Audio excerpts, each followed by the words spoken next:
वीर दो तरह से निकलता है।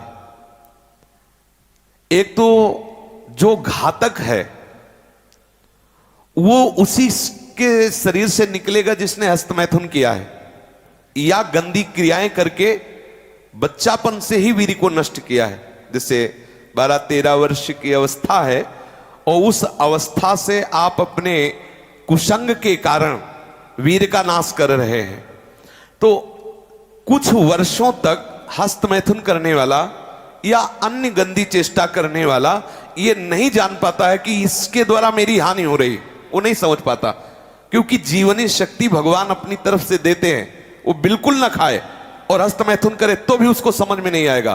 कुछ समय के बाद जब उसकी स्थायी जीवनी शक्ति से क्षीण होना प्रारंभ हो जाएगा, तब उसे वो लक्षण जो हस्तमैथुन करने से नाश ऐसे उस प्रसंग में बताया गया, वो लक्षण उसके जीवन में उत्पन्न होने लगते हैं। ये जो हस्त क्रिया के द्वारा शक्ति का नाश करते हैं, ये प्रतिक्षण काम से युक्त रहते हैं। इनके हृदय में वही चिंतन चलता रहता है। बालक अवस्था से लेकर के यौवन अवस्था तक देखिए आप, इनकी आंखों में देखिए, न तेज होगा न इनकी गंभीरता होगी, बहुत चंचलता, निस्तेज आंखें होगी, चेहरा पीला पड़, जब देखो तो ऐसा लगता है कि शर्मिंदा हो रहे हैं, मुंह छुपा रहे हैं, ऐसा लगेगा। पहला लक्षण है। दूसरा, कुछ इतने निखल्ले ऐसे दिखावटी स्वभाव के, ऐंठ में, अकड़ में, गर्मी में रहते हैं, ये वीर शक्ति के नाश का लक्षण है। गंभीरता नहीं, शांति नहीं, उदारता नहीं, धैर्य नहीं है, वो अपने को बड़ा बड़ा दिखाना चाहते हैं, ये सब उसके नाश के लक्षण हैं। जिनका चेहरा आनंद में, देखते ही हृदय में आकर्षण, ये ब्रह्मचर्य का लक्षण है। चेहरा देखो तो उजड़ा हुआ दिखाई देता है, लगता है बिना रोते हुए भी रो रहे हैं, वो सब सिकुड़ गया चेहरा ऐसा, जैसे किसी घर में आग लगा दो इसके बाद दर्शन करो तो कैसा लगता है, वो ऐसे ही उसका चेहरा होता है जिसने अपने जीवन से खिलवाड़ किया है। जो स्वभाव से ही रुक्ष, चिड़चिड़ा, क्रोधी, बात बात पे एकदम रूखा, चेहरा पीला पड़ रहा है, फीका पड़, वो चेहरा पीला प्रेम का नहीं, कि वो चेहरा प्रेम में पीला पड़, प्रेम में नहीं, यहां काम की बात हो रही है। मुख पिया आई फिर गई, बदल गए तन रंग, ये प्रेम का लक्षण नहीं, ये काम के लक्षण की यहां बात हो रही।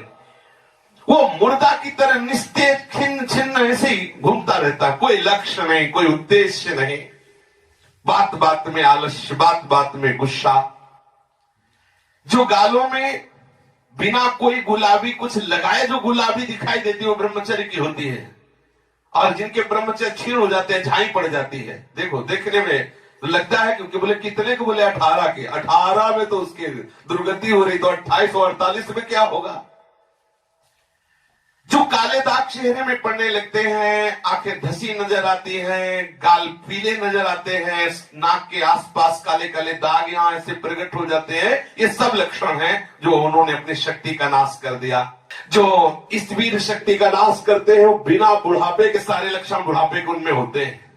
कमर में दर्द है, चला नहीं जा रहा है, थोड़ी चढ़ाई में हांफने लगे, अब अवस्था कितनी, बोले 18 की। इस अवस्था में तो मतलब दिशाएं भी कांपे, वो अवस्था है, अब तो दिखाई नहीं देता कोई जवाल।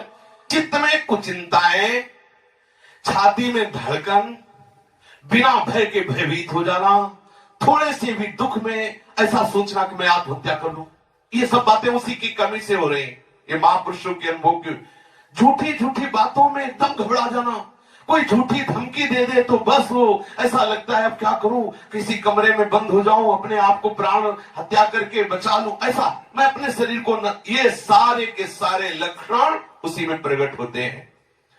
जो ब्रह्मचर्य का नाश करता है, नींद ना आना, या सोना तो कुंभकर्ण की तरह, मुर्दे की तरह सो जाना, आलस्य, जरा जरा देर में वो निरुत्साहित बातें, आंखों में जलन, भारीपन, ये सब, स्वप्न दोष अधिक होना, ये सब उसी के लक्षण है जो आपने गलतियां की है। अब यदि वो किसी संग के प्रभाव से हस्तमैथुन बंद कर देता है तो उसका वीरपात होगा। अगर वो 3 दिन में वीरपात करता रहा है तो 3 दिन में वीरपात होगा, पक्का होगा, क्योंकि उसका अभ्यास बन गया है। अगर आप ठीक नियम से चलेंगे तो 6 महीना लगेंगे आपको उसको कवर करने में, 6 महीना लगेंगे। और अगर आपने प्रमाद स्थिति की, वो तो निकल ही जाता है, फिर हमको करने से क्यों मना किया जाता है? तो आप देख लेना, कुछ समय बाद आपकी हालत बहुत गंभीर हो जाएगी, जो आप बता भी नहीं पाएंगे किसी से। क्या गंभीर हो जाएगी? आप ऐसे ही साधारण क्रियाओं में ब्रह्मचर्यहीन हो जाएंगे। तो जो नव युवक जन है, साधक जन है, वीरपात में यदि उनका कोई स्मरण नहीं रहा और वीरपात हो रहा तो घबराने की जरूरत नहीं। और यदि स्वप्न में आपने स्त्री आदि का संयोग देखा या कोई ऐसी घर्षण आदि क्रिया हुई या कोई ऐसी कामोत्तेजना जनित और फिर आपका वीरपात होता है, तो आपके गंदे विचार और पूर्वाभ्यास के कारण होता है। यह बहुत ही गंदी बीमारी है जो आपको अंदर ही अंदर खोखला करती जाएगी। पहली बात, इस स्वप्न दोष से निकलने के लिए हस्त मैथुन को पूर्णतया बंद कर दिया जाए। अगर आप सदगृहस्थ भी हो चुके हैं तो कुछ महीने के लिए आप अखंड ब्रह्मचर्य का नियम लें, जब तक आपका वीरपात होना ठीक ना हो जाए। आप वो हानिकारक जो कामोत्तेजना बढ़ाने वाले भोजन है उनको छोड़िए, जैसे अत्यधिक नमक, बहुत कड़वी लाल मिर्च, और जैसे बहुत ही वो मीट मसाला आदि जो बहुत ही कड़वा तीखा, ऐसा गरम मसाला, और बिल्कुल गर्मा गर्म भोजन। ये आपके स्वप्न दोष के ठीक होने की बात है। यदि आप स्वप्न दोष से बचना चाहते हैं तो अत्यधिक नमक, बहुत कड़वी मिर्च, बहुत ही वो उष्ण गर्मा गर्म भोजन, बहुत गर्म मसाले से बना हुआ भोजन, और अत्यंत खट्टी चटनी, जैसे इमली की है, कच्चे आम की चटनी है, और मांस।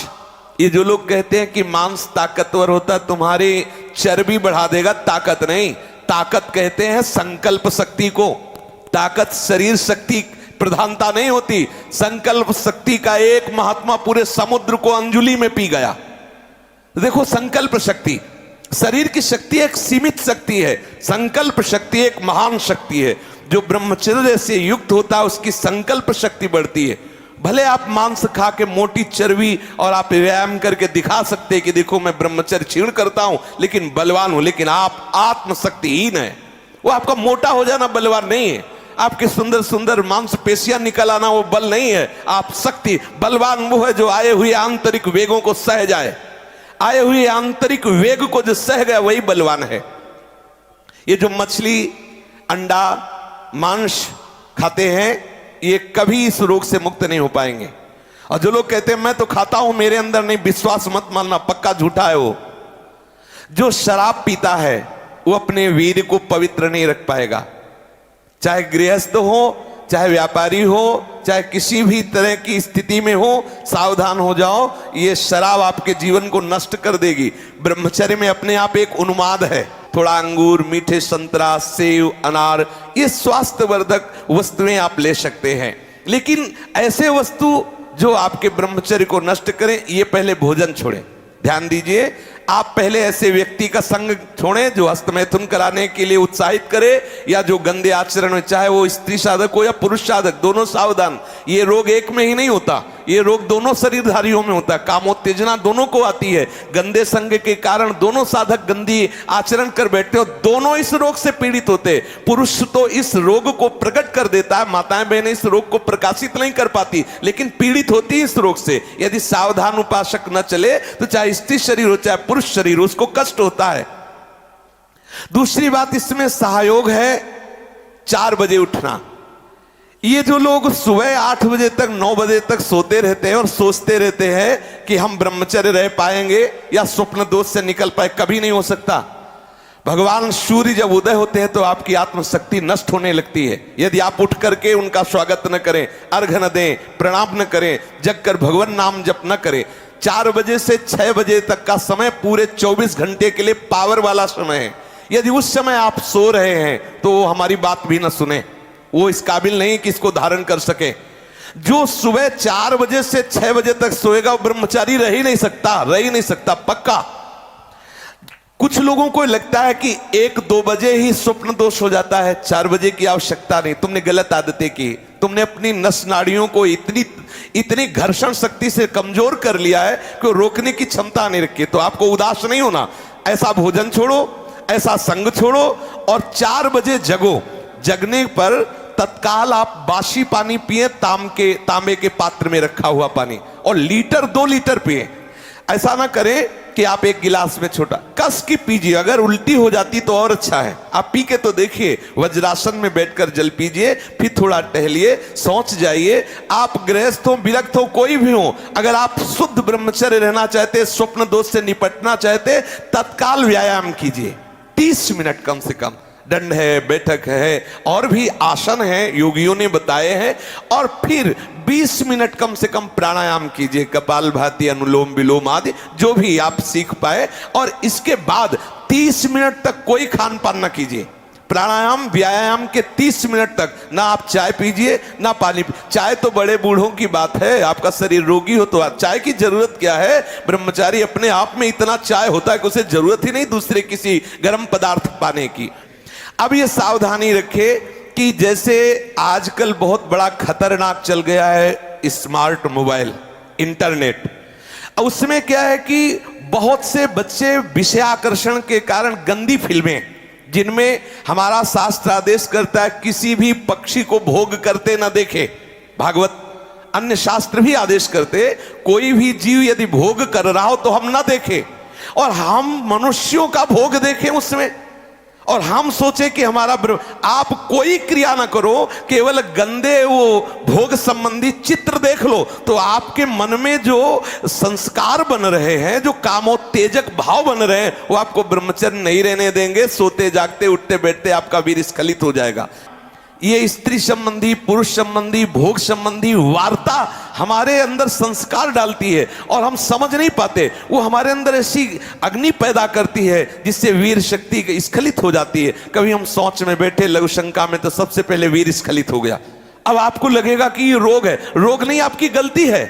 आपने जो गलत चिंतन किया, क्रिया नहीं की, लेकिन मनोवाह नाड़ी ने संपूर्ण शरीर से वीर को खींच करके वो निकाल दिया। अब निकल जाएगा वो आपके असावधानी के समय। इसलिए आप सावधान रहे। कभी भी कोई ऐसे ग्रंथ को ना पढ़ें जिसमें कामोत्तेजक भाव लिखे हो। हम आहार पर दृष्टि रखें। जैसे हम रात्रि के समय शयन करते हैं तो सावधानी रखें कि शयन के 1 घंटा पहले ही दूध ले लें गरम। अगर हम गर्म दूध लेके सोएंगे तो निश्चित वीर्यपात हो जाएगा। जब हम जान ले कि हमें कब्ज हो रहा है तो हम सरल औषधि लें। ऐसे कोई चूर्ण न लें जो बहुत कड़े गर्म हो, जो हमें ब्रह्मचर्यहीन कर दे। जैसे आंवला है और वो हर है, बहेड़ा है, त्रिफला का प्रयोग करें। वैसे प्रत्येक साधक को भोजन में 1 आंवले का प्रयोग कर लेना चाहिए, तो कब्ज भी दूर रहेगी और शीतलता भी रहेगी। और आंवला पवित्र भजन में भी सहयोगी होता है और भी स्वादिष्ट भी होता है। आप मीठा आंवला ले सकते हैं, आप खट्टा करके ले। वो आंवला खटाई में भी नहीं आता, और खटाई भी है, वो आपके साधन में भी आएगा। कब्ज ना रहने पावे।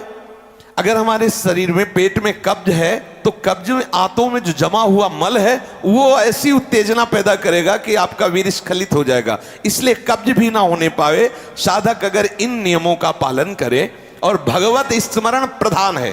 ब्रह्मचर्य में सबसे प्रधान औषधि है स्मरण। आपकी जो स्मृति कामुक हो गई है उसको बदलिए। अगर आपका चिंतन नहीं बदला तो आप चाहे जितनी औषधियां खा ले, आप ब्रह्मचर्य को संभाल नहीं सकते। औषधि एक सपोर्ट है।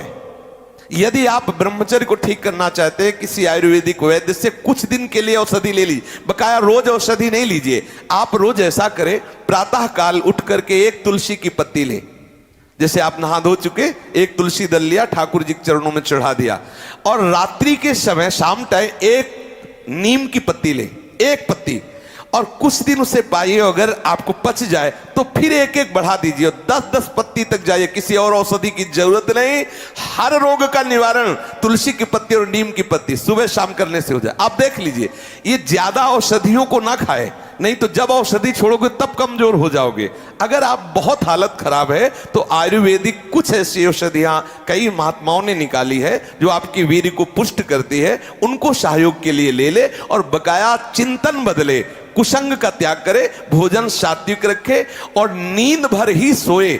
ज्यादा नहीं कि प्रमाद स्थिति में पड़े रहोगे तो फिर भी ब्रह्मचर्य हानि की संभावना है। नींद भर सोए, प्रातःकालीन बेला पर जग जाए, प्राणायाम व्यायाम करे तो निश्चित इस पर विजय प्राप्त। ऐसे ऐसे साधक हैं कि 10-10 वर्ष हो गए स्वप्न दोष नहीं हुआ। 10-10 वर्ष हो गए स्वप्न दोष ही नहीं हुआ। ऐसे भी उपासक है हमारे पास है, अपने पास है। 10 वर्ष हो गए स्वप्न दोष ही नहीं हुआ। तो क्या है, उन्होंने संयम किया, वीर जो है स्थगित हो गया, परिपक्व हो गया, धीरे धीरे ऊर्ध्वगामी होने लगता है। आप कभी घबराए नहीं साधक, सावधानी पूर्वक ये जो जो बातें बताई गई अपने जीवन में उतारे, चाहे गृहस्थ हो चाहे विरक्त, वीर ही अमृत है, वीर त्याग ही मृत्यु है, इतना समझ ले। श्री राधा वल्लभ लाल की।